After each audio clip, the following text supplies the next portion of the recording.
Hoje nós vamos ter a nossa aula 1 da unidade 3, que trata sobre estudos genéticos em populações e de caracteres métricos. Eu sou o professor Pedro de Queiroz Costa Neto e a disciplina é Genética e Melhoramento. Então, quando a gente está tratando de genética de populações, diferente do que a gente já vinha falando antes, na genética de populações eu vou trabalhar diretamente o modo de herança vendo indivíduos de uma população.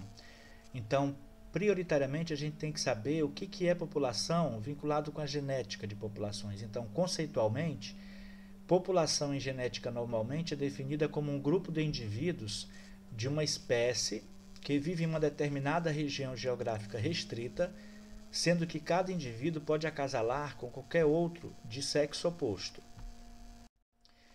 Vinculado a isso, existe também uma questão que é o teorema do equilíbrio de Hardenberg.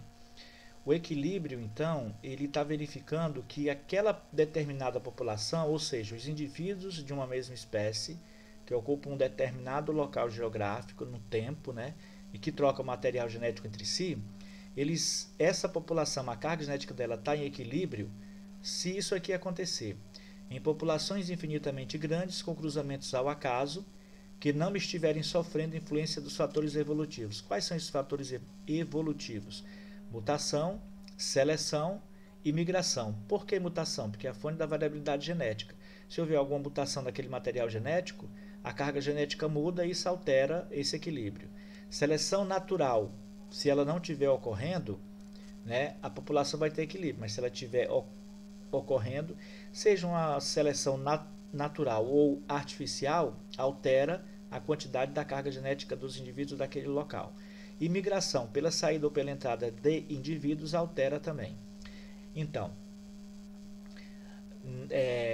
não sofrendo essas influências, não haverá alteração do pool gênico. Então, aquela carga genética continua igual ao longo das gerações.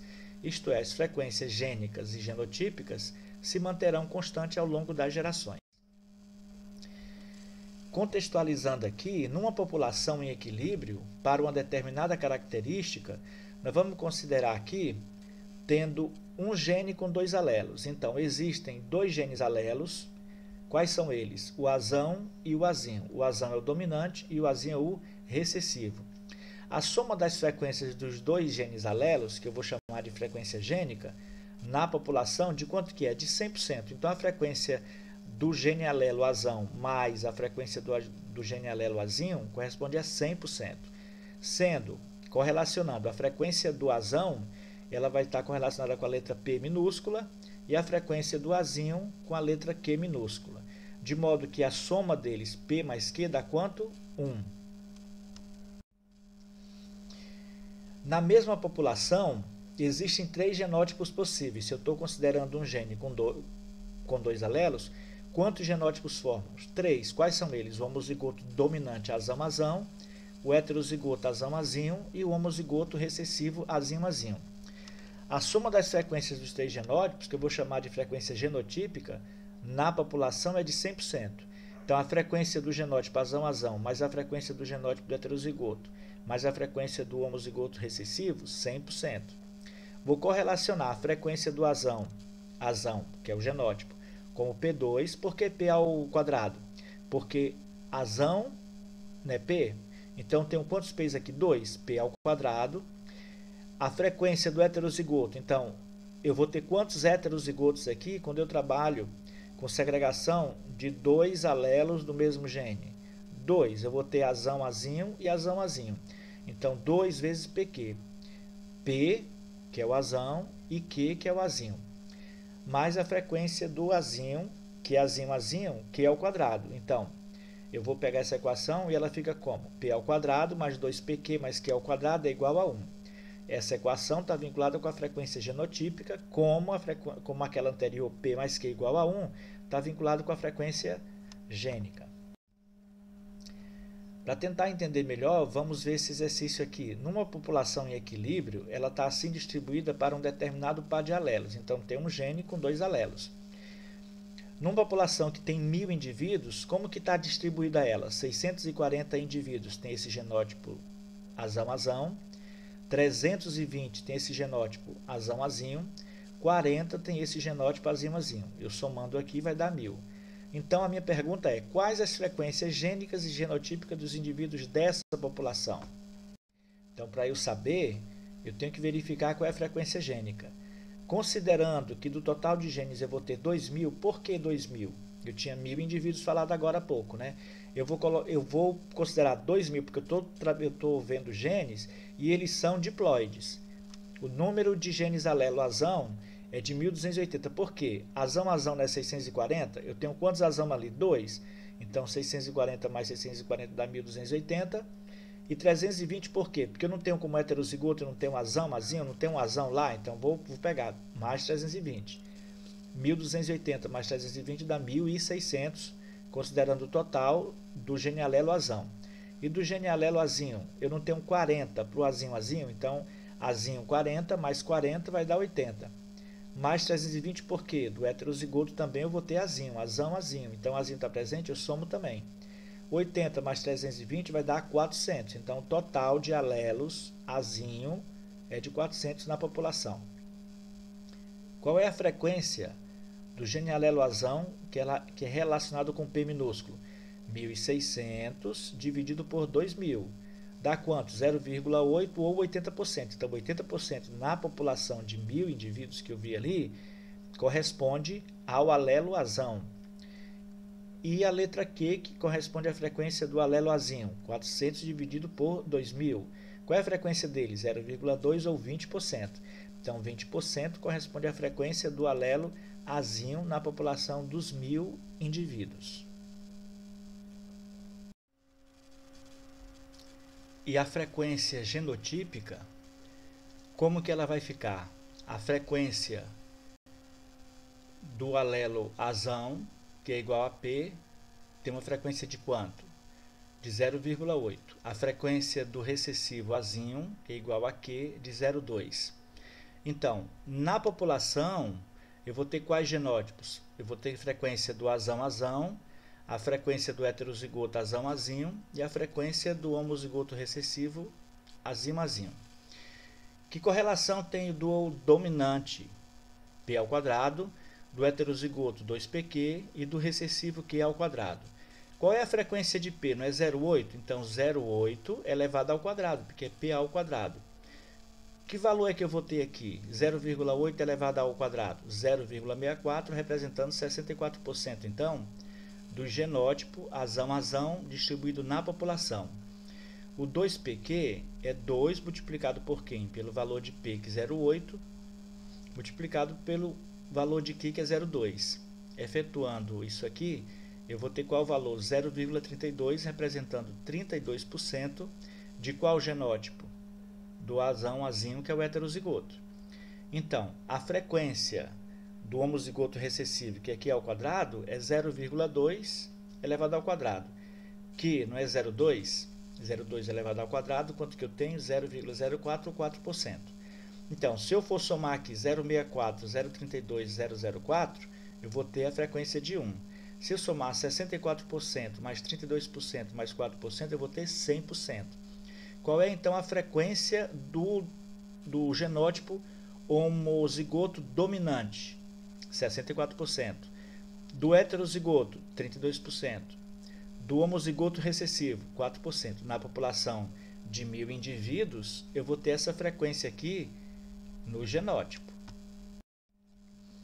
Agora nós vamos estudar os caracteres métricos que está vinculado com a genética quantitativa. Caracteres qualitativos e quantitativos. O qualitativo é aquele que é controlado por um ou poucos genes, e o quantitativo é aquele que é uma característica que é controlado por vários genes. Então, caracteres controlados por muitos genes são chamados de caracteres poligênicos, como se refere a mensurações e quantidades, ou seja, peso, volume, medida, quilo, metro, centímetro, grama, metro ao quadrado, são comumente denominados caracteres quantitativos. Os caracteres controlados por poucos genes são denominados qualitativos. Caracteres qualitativos está vinculado com a primeira e segunda lei de Mendel, que é quando a gente verificou segregação conhecida, que é 3:1, 1:2:1, 9:3:3:1, que nós já estudamos nas unidades anteriores, para um ou dois locos, respectivamente, 1 e 2 locos aqui, com 2 alelos por loco. Então eu tinha o gene A que tinha um alelo Azão, Azinho, e o gene B que tinha um alelo Bzão, Bzinho, aonde eu vi dominância completa e dominância parcial. Por exemplo, no modo de herança da cor da ervilha, quais fenótipos eu tinha? Amarelo e verde. Aqui tem um parentais puros. Fiz esse cruzamento. O que foi que teve? A geração filial 1. Que resultado que eu tive? 100% de semente amarela. O amarelo domina o verde. Aonde que o verde aparece? Na geração F2, porque houve segregação. Com essa frequência fenotípica que eu tenho aqui, 3 para 1. Então, de 4, eu tenho 3 amarelos para 1 verde. Aqui é o xadrez mendeliano, ou quadro de Punnett, que a gente vê a distribuição dos gametas, né, dos gametas parentais, cruzados, e que genótipo é que aparece? Azão, Azão, 2 heterozigotos que a gente estava falando ali, ó. O Azão e o Vzinho aqui é amarelo e verde, e aqui o homozigoto recessivo. Vendo também aqui, no modo de herança da cor da flor, eu vou ter a geração parental flor púrpura cruzado com flor branca, que é pureza aqui. Na geração filial 1, que foi que deu 100% de cor violeta. Autofecundei essa geração F1, parti para a geração F2. Qual é a frequência que eu tive? 3 para 1. 3 violeta, 3 púrpura para 1 branca. Já que eu estou tratando de caracteres quantitativos, devido à segregação de um grande número de genes, olha aí, uma característica sendo determinada por vários genes. Então, vou ter uma grande segregação, não há possibilidade de serem classificados em grupos fenotípicos distintos. Então, não vou ter classe assim, amarelo, verde, púrpura, branco, né? Então, eu vou ter aquele que pesa mais para aquele que pesa menos, para aquele que é o mais baixo, que é o mais alto. Por exemplo, se a gente for verificar, os alunos de uma determinada sala, por exemplo, da classe de vocês. Se for verificar, eu vou ter aluno que pode medir 1,5 m, como eu vou ter aluno que vai medir até 1,80 m. E entre 1,5 m e 1,80 m eu vou ter várias alturas. Então, essa distribuição fenotípica, né? Então, eu vou ter vários fenótipos para uma característica só, por exemplo, a altura.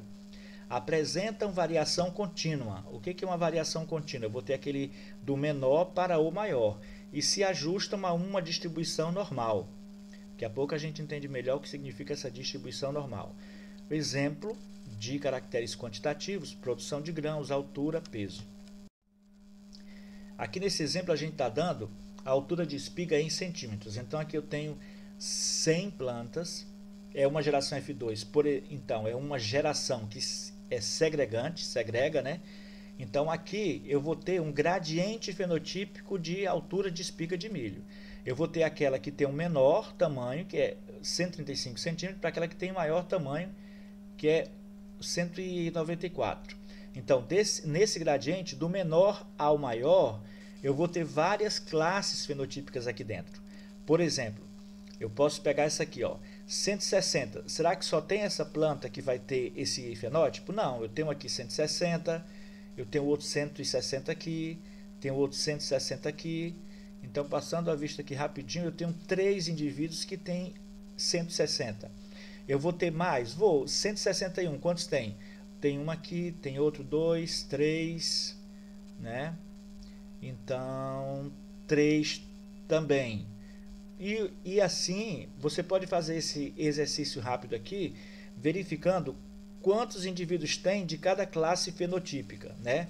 Para aí a gente montar o que a gente está chamando de uma distribuição normal. Se você fizer isso, você vai ver que vai ter uma distribuição normal, que a curva é simétrica, olha, fica tipo na forma de um sino aqui. Então, aqui eu vou ter uma expressividade mínima do caráter, aquele que é menor.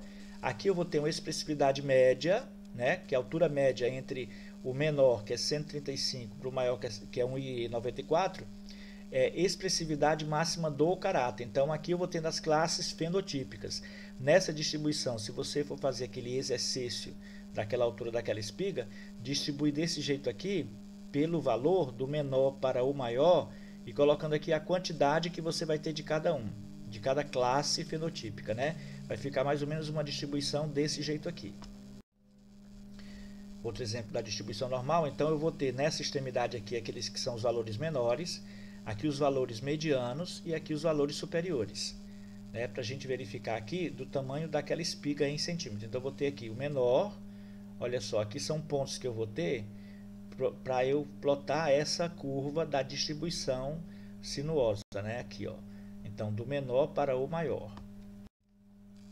Caracteres qualitativos. Ele sofre pouca influência do ambiente. Por quê? Porque eu vou ter poucos genes que estão vinculados com ela. Agora, caracteres quantitativos, eu vou ter uma influência muito grande do ambiente. Por que isso acontece? Porque eu tenho vários genes. Vários genes, cada indivíduo vai ter praticamente uma combinação genética distinta. Então, cada loco gênico é influenciado pelo ambiente. Como são muitos genes, a influência do ambiente é alta. Existem caracteres muito influenciados mais sensíveis, por exemplo, produção de grãos. Para o ambiente, onde que eu vou estar vinculado, onde que ele pode estar influenciando? Na fertilidade, umidade, insolação, pH, tem várias coisas que pode estar influenciando, né? Tudo valor vinculado com o ambiente. Eu posso fazer uma estimação de genes e de genótipos? Pode. Como que eu vou verificar aqui? Vou ter aqui o número de pares de alelos, que eu vou ter um gene que tem 2 alelos, 2 genes, vou ter 4 alelos. Para essa combinação do número de genótipo, quando eu tenho um gene com 2 alelos, qual a quantidade máxima de genótipo que eu vou ter? 3. Para essa quantidade máxima de genótipo que eu vou ter, quantos fenótipos eu vou ver? 2. Quando eu tenho 2 genes com 2 alelos cada um, vou ter 4 alelos, qual a combinação máxima de genótipo que eu vou ter? 9. E o número de fenótipo máximo que eu vou ter, quando eu estou trabalhando com 2 genes? 4. E assim eu vou tendo aqui, o N vai representar o número de genes, o 3 elevado a N vai me representar o número de genótipos, e o 2 elevado a N vai me representar o número de fenótipos. E isso eu estou considerando aqui com dominância completa. A consequência de um elevado número de genes controlando um único caráter, o que significa? É um elevado número de genótipos. Então, eu vou ter vários genótipos, né? E lembrando que esses genótipos aqui sofrem influência no ambiente para a expressão do fenótipo. Então, quando eu estou trabalhando com a qualitativa, as interações alélicas que eu vou ter, alélicas, é de dominância completa, incompleta, codominância, que a gente já viu nas unidades anteriores. Aqui, quando eu estou trabalhando com qualitativa ou poligênica, com quantitativa ou poligênica, eu vou ver interações gênicas. Isso aqui não tem como eu verificar o tipo de interação que acontece para cada loco gênico. Então, a gente vê uma média disso aí. Nessa média, nós temos 3 tipos de interação gênica que a gente considera. É a ação dominante, a ação aditiva e a ação sobredominante. Para eu verificar isso aí, como eu estou trabalhando com pesos e medidas, eu vou sempre verificar um valor médio. Então, eu verificando a média da geração F1, quando ela é igual à média da geração P1, eu digo que essa interação que eu estou dando ali, a predominância dela é de dominante. Se eu for verificar na média da F2, eu vejo que ela é menor que a da geração anterior, que é a geração F1. Isso aqui é uma característica da ação dominante. Quando a ação é aditiva, como que eu consigo identificá-la? Eu também identifico pela média da geração F1, média do heterozigoto. Por quê? Porque quando é aditiva, a média do F1 é igual à soma da média do P1 mais o P2, que são os parentais, dividido por 2. E na geração segregante F2, o que é que eu vejo? A média da geração F2 é igual à média da geração anterior, que é F1, que já é diferente daqui. Olha. Na F2 aqui, ela é menor que F1, quando é dominante. E aditiva, a média de F2 é igual à média de F1. Na sobredominante, a média de F1 ela é maior que P1, ou também ela pode ser ao contrário. A média de F1 ela pode ser menor que P2, porque a sobredominante ela ultrapassa a média do P1 ou ela é menor que a média do P2. Na geração F2, a média dela, como que se comporta? Ela é menor que a da F1, igual aqui, ó. Aqui a ação dominante, mas elas não são exatamente iguais na interpretação, porque a média de F1 aqui, ela é maior que P1, enquanto que aqui ela é igual a P1. Então, interação gênica, eu tenho 3 tipos e cada um é distinto do outro. Da mesma maneira que os caracteres qualitativos, os caracteres quantitativos apresentam interações gênicas, que é o que a gente viu agora. A diferença é que nunca apenas um dos tipos estará envolvido, então vou ter vários. Como que eu verifico isso aí? O que importa para caracteres quantitativos é a média dessas ações gênicas. A ação dominante sobre dominante, existe então o quê? Uma maior presença de heterose. Então, por isso que eu trabalho mais com a geração F1, eu não vou para a geração F2. Quando que eu vou para a geração F2? Quando a interação gênica maior for aditiva. Aqui, então, quando eu tenho heterose, qual é o meu foco principal? Produção de híbridos. O milho é uma planta dessa que a gente trabalha muito com híbrido. Então, eu posso pegar duas linhagens puras, cruzar, por exemplo, linhagem A com B, cruzo, vou ter um híbrido AB. Esse híbrido AB eu posso cruzar com outra linhagem, que é C. Então, eu vou ter um triíbrido. Aí eu posso colocar uma outra carga genética nesse aqui com uma linhagem D. Então, isso aqui pode ser feito. Nesse caso, o que é que eu estou trabalhando? Com melhoramento genético. Né? Então, eu estou fazendo o melhoramento genético de uma determinada espécie. Isso é o que foi feito na área da agronomia para várias plantas. Isso aí vocês podem estudar um pouco mais para tentar entender como que se processa isso aqui. Caracterização da herança poligênica. Então, juntando muito do que a gente já falou aqui, dando uma relembrada, a segregação ela ocorre para um grande número desconhecido de genes que controlam um caráter. Cada gene contribui para o valor fenotípico com uma pequena parcela. Então, quanto mais genes, menor essa parcela, mas cada um tem uma contribuição. Esses genes podem apresentar a ação gênica aditiva, dominante ou sobredominante, como a gente viu agora. A expressão fenotípica de um genótipo pode ser consideravelmente alterada por pequenas variações do ambiente. Então, na herança poligênica ou quantitativa, eu vou ter uma ação muito grande do ambiente. Vejamos aqui. Eu posso ter genótipo idêntico com fenótipo diferente, ou eu posso ter genótipo diferente com fenótipo idêntico. Pode-se caracterizar o tipo de ação gênica que predomina no controle de um caráter, comparando as gerações parentais F1 e F2, que é como a gente viu ali na caracterização das interações gênicas. Importância do uso ou não de híbridos. Quando é que eu vou usar híbrido? Então, se eu tiver um tipo de ação predominante, quando ela for dominante ou sobredominante, é muito interessante eu utilizar os híbridos, porque os híbridos, se eu for verificar, se eu partir para uma geração F2, que é a que segrega, a média da F2 ela é menor que a média da geração anterior, que é a F1. Então, para que eu vou gastar tempo e dinheiro se eu vou ter uma média de produção ou do que eu quiser na F2 que segrega menor que a da geração anterior? Devido à ação conjunta da segregação dos genes e do ambiente, na quantitativa, a distribuição dos dados de um caráter quantitativo se ajusta a uma distribuição normal. Desse modo, terminamos essa nossa aula 1 da unidade 3 e logo mais vamos estudar mais desse assunto na aula número 2.